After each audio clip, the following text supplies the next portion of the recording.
ஐந்து கரத்தனை யானை முகத்தினை இந்தின் இளம்பரை போலும் எயிற்றனை நந்தி மகந்தனை ஞான கொழுந்தினை புந்தையில் வைத்தடி போற்றுகின்றேனே. நமக்கு ஜோதிட ஞானத்தையும் கிரியா யோகத்தையும் தந்த குருமார்களுக்கு நன்றி.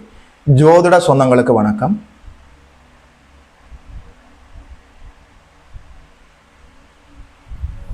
ரெண்டாயிரத்தி 25ஆம் ஆண்டு கார்த்திகை மாதம் மிதுனம் ராசிக்காரர்களுக்கு என்னென்ன பலன்கள் எல்லாம் நடக்க இருக்கும்னு சொல்லி பார்க்கலாம்.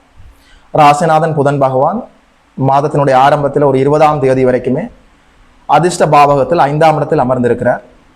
மாதத்தினுடைய 20ஆம் தேதிக்கு பிறகு 6ஆம் இடத்தில் சென்று அமர்ந்து விடுவார். 4 குடையவர் 6ஆம் இடத்தில் அமர சனி பகவானுடைய பார்வை நேரடியாக 4ஆம் இடத்துக்கு கிடைக்கிறது. இந்த மாதத்தில் பெரும்பாலான கிரகங்கள் மாற்றங்களை சந்திக்க இருக்கிறது. 2ஆம் இடத்துல கடகத்துல உச்சமாக இருக்கக்கூடிய குருநாதர் அதிசார நிவர்த்தி பெற்று மாதத்தினுடைய 19ஆம் தேதி அளவில் ராசியிலேயே வந்து வக்ரகதியிலேயே இயங்க போகிறார். ராசியிலேயே குருவின் இருப்பால புனிதமடைய இருக்கிறது. மாதத்தினுடைய பிற்பகுதியில 10ஆம் இடத்துல இருக்கக்கூடிய சனி பகவான் மாதத்தினுடைய 12ஆம் தேதி அளவில் வக்ர நிவர்த்தி அடைகிறார். இதுவரைக்கும் 6ஆம் இடத்துக்கும் 10ஆம் இடத்துக்கும் உச்ச குருவின் பார்வை இருந்தது. இப்போது அந்த பார்வை மாதத்துடைய பிற்பகுதியில இல்லாமல் போக போகிறது. 10ஆம் இடத்தில் இருக்கிற சனி பகவான் வக்ர நிவர்த்தி அடைய போகிறார். குருவினுடைய இருப்பாலும் அவருடைய தொடர்பாலும் 1, 5, 7, 9ஆம் இடங்கள் வலுத்திருக்கிறது. அதே நேரத்துல சுக்கிர பகவான் இதுவரைக்குமே, அதாவது மாதத்தினுடைய முற்பகுதியில 10ஆம் தேதி வரைக்குமே அவருடைய மூல திரிகோண வீட்டுல நல்லபடியாக ஸ்தான வலுவோடு இருந்தவர் 6ஆம் இடத்தில் சென்று அமர போகிறார். 10ஆம் தேதிக்கு பிறகு மாதத்தினுடைய ஆரம்பத்திலேயே சூரிய பகவான் நீச்ச நிலையிலிருந்து விடுபடுகிறார். மாதத்தினுடைய 21ஆம் தேதி அளவில் செவ்வாய் பகவான் தனுசு வீட்டில் சென்று அமர்ந்து நேரடியாக குருவின் பார்வையை வாங்க இருக்கிறார். அதாவது இந்த மாதம் முழுவதுமே, இந்த மாதத்துல சூரியன், செவ்வாய், குரு, சனி, புதன், சுக்கிரன் அனைத்து கிரகங்களுமே ஒரு மாற்றங்களை சந்திக்க காத்திருக்கிறது. மிதுனம் ராசிக்காரர்களுக்கு என்னென்ன பலன்கள் எல்லாம் நடக்க இருக்கிறது சொல்லி பார்க்கலாம். ராசிநாதனுடைய இருப்பு என்பது 1ஆம் வீடு 1, 5, 7, 9 இது போன்ற அமைப்புகளை அப்படியே வலுப்படுத்துகிறது. ராசிநாதன் மாதத்தினுடைய பிற்பகுதியில 6ஆம் இடத்தில் சென்று அமர இருக்கிறார். இதுவரைக்குமே 6ஆம் இடத்துக்கு குருவின் பார்வை இருந்தது. மாதத்தினுடைய 19ஆம் தேதிக்கு பிறகு 6ஆம் இடத்துக்கு குருவின் பார்வை இருக்காது. 10ஆம் இடத்திலே இருக்கக்கூடிய சனி பகவானுக்கு உச்ச குருவின் பார்வை இருந்தது. 19ஆம் தேதிக்கு பிறகு மாதத்தினுடைய பிற்பகுதியில 10ஆம் இடத்தில் இருக்கக்கூடிய சனி பகவானுக்கு குருவின் தொடர்பு இருக்க போவதில்லை, பார்வை இருக்க போவதில்லை. வக்ர நிவர்த்தி வேறு அவர் அடைகிறார். இந்த அமைப்புகள்ல மிதுன ராசிக்காரர்களுக்கு ராசியிலேயே குருநாதர் வந்து அமர்கிற போது ஒரு விதமான தைரியம் இருக்கும், இறை அருள் இருக்கும். என்ன இருந்தாலும் ராசி புனிதம் அடைய போகிறது. ஜென்ம குருவை நினைத்து நீங்கள் கவலைப்பட வேண்டாம். ஜென்ம குருன்னு சொன்னால் பயமில்லை. ஜென்மத்துல சனி இல்லை, ஜென்மத்துல செவ்வாய் இல்லை, ஜென்மத்துல ராகு இல்லை, ஜென்மத்துல குருநாதர் வந்து இருக்கிறார். தலையிலேயே குரு வந்து இருக்கிறார். நல்ல சிந்தனைகள் வரப்போகிறது. புத்திக்குள்ள இருந்த தேவையில்லாத குழப்பங்கள் எல்லாம் அப்படியே விலக போகிறது. உங்களுடைய பெயர், புகழ், அந்தஸ்து, கௌரவம், மரியாதை எல்லாம், அதாவது உங்களுடைய அந்தஸ்து, கௌரவம் சமூகத்துல உயர்வடையும். நல்ல பெரிய மனிதர்களுடைய தொடர்பு கிடைக்கும். அவர்களால நன்மைகள் ஏற்படும். உங்களுடைய சிந்தனையில நல்ல தெளிவு இருக்கும், நல்ல சிந்தனை இருக்கும். அதாவது ராசிநாதன் நல்லபடியாக 5ஆம் இடத்துல அதிர்ஷ்ட வீட்டுல சுக்கிர பகவானோட சேர்ந்து இருக்கிறார். மாதத்தினுடைய பிற்பகுதியில் 6ஆம் இடத்துல சென்று அமர்ந்தாலும் சுக்கிரனோட சேர்ந்து தான் இருக்க போகும். சுக்கிரனுடைய தொடர்பு கிடைக்க போகிறது. நேரடியாக ராசியிலேயே குரு வந்து இருக்க போகிறார். 7ஆம் இடத்துல இருக்க செவ்வாய், 7ஆம் இடத்துல செவ்வாய் இருந்துக்கிறார் என்று சொல்லி நீங்கள் கவலைப்பட வேண்டாம். நேரடியாக குருவின் பார்வையில மங்கள யோகத்தில் இருக்கிறார். உண்மையில சொல்றேன், உங்களுடைய புத்தியில தெளிவு பிறக்கும். எதை செய்யலாம், எதை செய்யக்கூடாது, எதை ஆரம்பிக்கலாம், எதை ஆரம்பிக்க கூடாது, யாரை நம்பலாம், யாரை நம்பக்கூடாது, எங்கே போகலாம், எங்கே போகக்கூடாது, எல்லாமே ஒரு தெளிவாக இருக்கும். இயல்பாகவே மிதுன ராசிக்காரர்கள் நல்ல புத்திசாலிகள், ஷார்ப்பான புத்திசாலித்தனம் இருக்கு. புத்தி கூர்மை என்றால் அது மிதுன ராசிக்காரர்கள் தான். அது நூற்றுக்கணக்கான ஜாதகங்களை பார்த்து விட்டேன். உண்மையில சொல்றேன், ஒரு மிதுன ராசியில நீங்கள் பிறந்து புதன் பாபத்துவம் இல்லாமல், உங்களுடைய ராசி லக்னம் பாபத்துவம் இல்லாமல் இருக்கிற போது புத்தி கூர்மை என்றால் உங்களிடம் கேட்டுத்தான் தெரிந்து கொள்ள வேண்டும். ஒரு தெளிவான சிந்தனை, தெளிவான ஷார்ப்பான புத்திசாலித்தனம் இருக்கும். உண்மையில இந்த கார்த்திகை மாதம் மிதுன ராசிக்காரர்களுக்கு புத்திசாலித்தனத்துல ஒரு குறையும் இருக்காது. தெளிவாக சிந்திப்பீர்கள், தெளிவாக செயல்படுவீர்கள். அதே நேரத்துல 5ஆம் இடம் 9ஆம் இடம் இயல்பாக குருவின் இருப்பாலும் அவருடைய தொடர்பாலும் வலுக்கிற போது நல்ல அதிர்ஷ்ட வாய்ப்புகள் தேடி வரும். பூர்வீக சொத்துக்கள்ல இருந்த வில்லங்கங்கள் அப்படியே தீரும். சூரிய பகவான் நீச்சத்திலிருந்து விடுபட 9ஆம் இடத்துக்கு குருவின் பார்வை கிடைக்கிறது. தந்தை வழி அமைப்புகளால் இருந்த அனைத்து கெடுதல்களும் அப்படியே விலகும். தந்தை வழி உறவுகளால் எல்லா நன்மைகளும் நடக்கும். ஏதாவது கோர்ட்டு கேஸ், ஏதாவது இந்த சொத்து விடயமாக பூர்வீக சொத்து வில்லங்கங்கள் ஏதாவது இருந்தால் எல்லாமே அப்படியே விலகும். கேஸ் எல்லாமே உங்களுக்கு சாதகமாக வருவதற்கான எல்லா வாய்ப்புகளும் இருக்கிறது. அதாவது பாக்யஸ்தானம் பூர்வ புண்ணியம் எல்லாமே வலுக்கிற போது, ராசியிலேயே குரு இருக்கிற போது எதற்கு கவலைப்படுகிறீர்கள்? இறைவனே கூட இருக்கிறானே. பாக்கியம் செயல்பட போகிறது, பூர்வ புண்ணியம் செயல்பட போகிறது, இறை அருள் செயல்பட போகிறது, உங்களுடைய புத்தியுமே நல்ல கூர்மையாக ஷார்ப்பாக செயல்பட போகிறது. தேவையில்லாத கவலைகளை குழப்பங்களை அப்படியே நீங்கள் புறந்தள்ளிவிட்டு இயல்பாக செயல்படலாம். அதே நேரத்தில் நல்ல வருமானம் இருக்கும். ராசியில குரு வந்து தனகாரகர் குரு ராசியிலே வந்து இருக்கிற போது பொருளாதாரத்தில் ஃபைனான்சியலா நீங்கள் கீழ்நிலை சென்று சேர்வதற்கு, அதாவது ஃபைனான்சியலா நீங்கள் அடிபடுவதற்கான வாய்ப்புகளே இல்லை.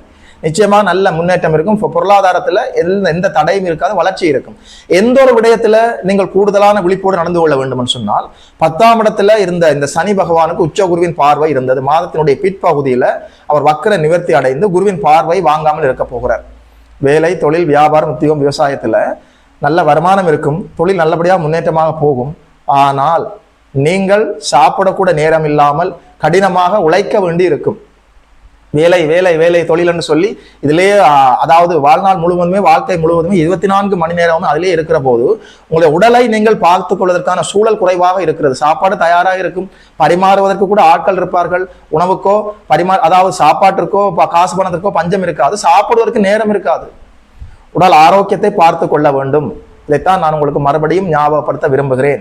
10ஆம் இடத்துல சனி அமர்ந்து அங்கே நேரடியான குருவின் தொடர்போ சுபர்களின் தொடர்போ கிடைக்காமல் இருக்கிற போது நிச்சயமாக நீங்கள் உடல் ஆரோக்கியத்தை பார்த்து கொள்ள வேண்டும். சுகஸ்தானம் என்று சொல்கிற போது 4ஆம் இடம். மாதத்தினுடைய பிற்பகுதியில் 4ஆம் அதிபதி 6ஆம் இடத்தில் சென்று மறைய போகிறார். 4ஆம் இடத்துக்கு நேரடியான சனியின் பார்வை இருக்கிறது. 10ஆம் இடத்திற்கு குருவின் பார்வை இல்லாமல் போய்விட்டது. 10ஆம் இடத்துல சனி இருக்கிறார். உண்மையாக சொல்கிறேன், வேலை வேலை என்று ஓடிக்கொண்டு திரிந்து உடல் ஆரோக்கியத்தை கோட்டை விட்டு விடாதீர்கள். சுவர் இருந்தால்தான் சித்திரம் வரைய முடியும். உடல் ஆரோக்கியத்தை பார்த்து கொள்ள வேண்டிய காலம். யோகா தியானம் செய்வது, உடற்பயிற்சிகள் செய்வது, மலை ஏறி இறங்குவது, நீச்சல் அடிச்சு குளிப்பது, நல்ல உணவு பழக்க வழக்கங்களை கடைபிடிப்பது, இதையெல்லாம் செய்து கொண்டு தொழிலையும் செய்து வாழ்க்கையில நல்லபடியாக இருக்கலாம். இங்கே நாம் நல்லபடியாக வாழ்வதற்கு ஏதோ சற்று பணம் தேவையாக இருக்கிறது, ஒரு தொழில் வேலை தேவையாக இருக்கிறது. வேலை தொழிலுக்காகவே நாங்கள் இங்கே வாழவில்லை, நம்முடைய வாழ்க்கைக்கு அவை தேவையாக இருக்கிறது. இதைத்தான் சரியாக புரிந்து கொள்ள வேண்டும். உடல் ஆரோக்கியத்தை பார்த்து கொண்டு வேலை, தொழில், வியாபாரம், உத்தியோகத்தை நீங்கள் செய்து கொண்டு இருக்கலாம். உடல் ஆரோக்கியத்தை பார்த்து கொள்ள வேண்டும், பார்த்து கொள்ள வேண்டும், பார்த்து கொள்ள வேண்டும். இந்த ஒரு இடத்துல தான் நான் உங்களுக்கு மென்ஷன் பண்ண விரும்புகிறேன். உடல் ஆரோக்கியத்தை கூடுதல் விழிப்புணர்வோடு பார்த்து கொள்ள வேண்டிய காலம் கார்த்திகை மாதம் மிதுனம் ராசிக்காரர்களுக்கு. மற்றபடி எல்லாமே நன்மையாக இருக்கிறது. உண்மையில சொல்றேன், நிறைய பேருக்கு திருமணம் நடக்கும், கணவன் மனைவிக்கு இடையில இருந்த கருத்து வேற்றுமைகள் அப்படியே விலகும். நல்ல சுப செலவுகள் இருக்கிறது, ஏதாவது உங்களுக்கு பிடித்த செலவுகளை செய்யலாம். அதே நேரத்தில் இந்த வண்டி வாகனம், வீடு வாசல்ல ஏதாவது பழுதுகள் இருந்தால் இப்போது நீங்கள் பார்ப்பதற்கான சரியான காலம். உடைய நிலையான சொத்துக்களை பழுது பார்க்க முடியும். சுப விரயங்கள் இருக்கிறது. நீங்கள் நினைத்தால் இப்போது ஒரு அன்னதானம் செய்யலாம், ஏழை குழந்தைகளுடைய கல்விக்கு உதவி செய்யலாம், ஒரு கோயில் கும்பாபிஷேகத்துக்கு உதவி செய்யலாம், உங்களுடைய குலதெய்வ கோயிலுக்கு உதவி செய்யலாம், தீர்த்த யாத்திரைகள் சென்று வர முடியும். சுப பயணங்கள், சுப விரயங்கள் எல்லாமே காத்திருக்கிறது. பயணங்களால நன்மைகள் ஏற்பட காத்திருக்கிறது. அதே நேரத்தில் வெளிநாடு செல்ல வேண்டும் என்ற ஒரு கனவில் நீங்கள் இருந்தால் இப்போது நீங்கள் ஒரு முயற்சி செய்யலாம். தசாபுத்திகளின் அடிப்படையில் கல்விக்காகவோ வேலைக்காகவோ தொழிலுக்காகவோ ஒரு சும்மா ஒரு ட்ரிப்பாகவோ ஒரு டூராகவோ போயிட்டு வர முடியும். அதாவது தூர தேசம் சென்று வருவதற்கு, வெளிநாடு சென்று வருவதற்கான வாய்ப்புகள் தெளிவாக இருக்கிறது. சூரியன் நீச்சத்திலிருந்து விடுபட போகிறார். 9ஆம் இடத்தை குரு பார்க்க போகிறார். உண்மையாக சொல்கிறேன், அரசு வழி நன்மைகள் நடக்க காத்திருக்கிறது. பெரும்பாலான மிதுன ராசிக்காரர்களுக்கு கார்த்திகை மாதத்துல அரசு வேலை கிடைக்கும். அரசியல்வாதிகளுக்கு நல்ல பொற்காலம், கௌரவ பதவிகள் தேடி வரும். ராசியில வந்து குரு இருக்கிற போது பட்டம், பதவி, ஆளுமை, அதிகாரம், அங்கீகாரம், உங்களுடைய பெயர், புகழ் எல்லாமே அதிகரிக்குமே. அரசியல்வாதிகளுக்கு சரியாக நல்ல மனதுக்கு பிடித்த பட்டம், பதவிகள் எல்லாம் தேடி வருவதற்கான எல்லா வாய்ப்புகளும் இருக்கிறது. கௌரவ பதவிகள் தேடி வரும். ராசியில குரு வந்து ராசி புனிதம் அடைகிற போது உண்மையில சொல்றேன், உங்களோட புத்தியில தெளிவு இருக்கும், இறை அருள் இருக்கும், உங்களுடைய திறமைகள் வெளிப்படும், அதிர்ஷ்டம் செயல்படும். 5ஆம் இடம் 9ஆம் இடம் இயங்க இருக்கிறதே. உண்மையில சொல்றேன், மிதுனராசிக்காரர்கள் வேலை தொழில் என்று 24 மணி நேரம் ஓடிக்கொண்டு தெரியலாம். அதாவது வேலை செய்ய வேண்டும், தொழில் செய்ய வேண்டும், வருமானத்தை பார்க்க வேண்டும், குடும்பத்தை நல்லபடியாக ரன் பண்ண வேண்டும், எல்லாமே ஓகே. இல்லாதவர்கள் கொடுத்து உதவி செய்ய வேண்டும், எல்லாமே டபுள் ஓகே. உடல் ஆரோக்கியத்தை பார்த்து கொள்ள வேண்டும். அந்த விடயத்தை கோட்டை விட்டு பணம் சம்பாதிப்பதில் நீங்கள் இறங்கினால் வாழ்நாட்கள்ல ஆயுசு குறைஞ்சு போயிருமே. யோகா தியானம், உடற்பயிற்சி, உண்மையில சொல்றேன், அந்த காலத்துல இந்த உடலை ஆரோக்கியமாக வைத்துக் கொள்வதற்கான பலவிதமான நுட்பங்கள் இருந்தது. மலையில கொண்டு போய் கோயில் எதுக்கு வச்சாங்க? இங்க இருக்கிற இடத்துல ஆண்டவன் இல்லையா? கடவுளோட மடியில தான் பிறந்திருக்கிறோம், அவருடைய மடியில தான் வாழ்றோம், அவருடைய மடியில தான் இறக்க போறோம். ஆண்டவன் இல்லாத இடம் எங்க இருக்கிறது? மலையில கொண்டே கோயிலை வைத்ததற்கு காரணமே மலை ஏறி இறங்கினாலே உடல் ஆரோக்கியமாக வந்து விடுமே. நல்லபடியாக நீச்சல் அடித்து குளித்தால் உடல் ஆரோக்கியமாக செயல்படுமே. அது எல்லாமே இப்ப இல்லாம போச்சு கலாச்சாரத்துல. சரி, கைவீசி நடக்க வேண்டும். எல்லோருமே 2 வீலர் 4 வீலர் வாகனத்துல போக ஆரம்பிச்சிட்டீங்களே, மாலை நேரங்களில் கைவீசி நடப்பது, நல்ல உணவு பழக்க வழக்கங்களை எடுத்துக்கொள்வது, யோகா தியானம் செய்வது, மலை ஏறி இறங்க முடிந்தால் ஒரு ட்ரிப்பாக மலை ஏறி இறங்கி விடலாம், நீச்சல் அடிச்சு குளிக்க முடியும். எத்தனையோ வாய்ப்புகள் இருக்கிறதே. இந்த வாய்ப்புகளை பயன்படுத்தி கொண்டு உடலை ஆரோக்கியமாக வைத்துக் கொண்டு பணத்தை சம்பாதிக்க வேண்டும். இந்த அடிப்படையில நீங்கள் செயல்படுகிற போது கார்த்திகை மாதத்துல உண்மையில சொல்றேன், குருவின் கருணையாலும் இருப்பாலும் 1, 5, 9 எல்லாம் 7ஆம் இடம் எல்லாமே வலுத்திருக்கிறது. எப்போது ஒரு மனிதனுடைய ஜாதகத்துல கேந்திர குணங்கள் வலுத்து குருவின் தொடர்பால ராசி புனிதமடைந்திருக்கிறதோ தொட்டது துலங்கும், நினைத்தது நடக்கும். உடல் ஆரோக்கியத்தை பார்த்துக் கொள்ளுங்கள், மீதியை ஆண்டவன் பார்த்துக் கொள்வான். வாழ்த்துக்கள். அதே நேரத்தில் இன்னொரு விடயத்தை நான் உங்களுக்கு சொல்லிவிட விரும்புகிறேன். மாதம் முழுவதுமே நீங்கள் எந்த லக்கணமாக இருந்தாலும் பரவாயில்லை, செவ்வாய் பகவான் நல்லபடியாக இருக்கிறார். இந்த நிலம் சம்பந்தப்பட்ட அடிப்படையில் கட்டடம் கட்டி விற்பவர்கள், நிலம் வாங்கி விற்பவர்கள், ரியல் எஸ்டேட் செய்பவர்கள், பில்டிங் கான்ட்ராக்ட், சிவில் இன்ஜினியர்ஸ் எல்லோருக்குமே நல்ல காலமாக இருக்கிறது.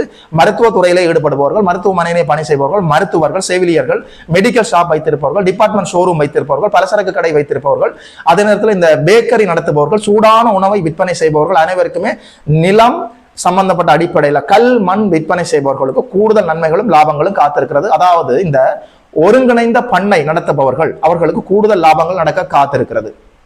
சுக்கிர பகவான் நல்லபடியாக வலுத்திருக்கிறார். டிராவல்ஸ், டெக்ஸ்டைல்ஸ், ரெஸ்டாரண்ட், அதாவது சாப்பாட்டு கடை, வண்டி வாகனங்களை வைத்து டிராவல்ஸ் நடத்துவது, பெண்கள் சம்பந்தப்பட்ட ஆடைகள் டெக்ஸ்டைல்ஸ் நடத்துபவர்களுக்கு கூடுதல் நன்மைகளும் லாபங்களும் காத்திருக்கிறது. மாணவர்கள் கல்வியில முன்னேற்றமாக போகலாம். குடும்ப பெண்களுக்கு மனதில் நிம்மதி இருக்கும், மகிழ்ச்சி இருக்கும். வயதான பெரியவர்கள் உடல் ஆரோக்கியத்தை பார்த்து கொள்ள வேண்டும். அதே நேரத்தில் மிதுன ராசிக்காரர்கள் மாதம் முழுவதுமே நல்ல வருமானம் இருக்கும். தொழில வேலையில எந்த சிக்கல்களும் இல்லை, எல்லாம் நல்லபடியாக இயங்கி கொண்டிருக்கும். தொழில வேலையில கூடுதல் பிசிக்கல் உழைப்பு, அதாவது கூடுதல் உடல் உழைப்பை செலுத்த வேண்டிய காலம். உடல் ஆரோக்கியத்தை பார்த்து கொண்டு விட்டால் இந்த மாதத்துல எந்த தீங்கும் உங்களுக்கு இல்லை. வாழ்த்துக்கள். 2025ஆம் ஆண்டு கார்த்திகை மாதம் மிதுன ராசிக்காரர்களுக்கு இந்த பலன்களை எல்லாம் சொன்னதில் ஒரு ஜோதிடனாக எனக்குமே மட்டற்ற மகிழ்ச்சி. யோகி மதன் அஸ்ட்ரோஸ் என்ற யூடியூப் சேனலை சப்ஸ்கிரைப் செய்திருக்கின்ற அனைத்து தோழர்களுக்கும் தோழிகளுக்கும் என் மனப்பூர்வமான நன்றிகள். பார்த்தவர்கள் உங்களுடைய நண்பர்களோடும் உறவினர்களோடும் பகிர்ந்து கொள்ளுங்கள். இதுபோல இன்னும் ஒரு அற்புதமான வீடியோவில் சந்திக்கிறோம். நமஸ்காரம்.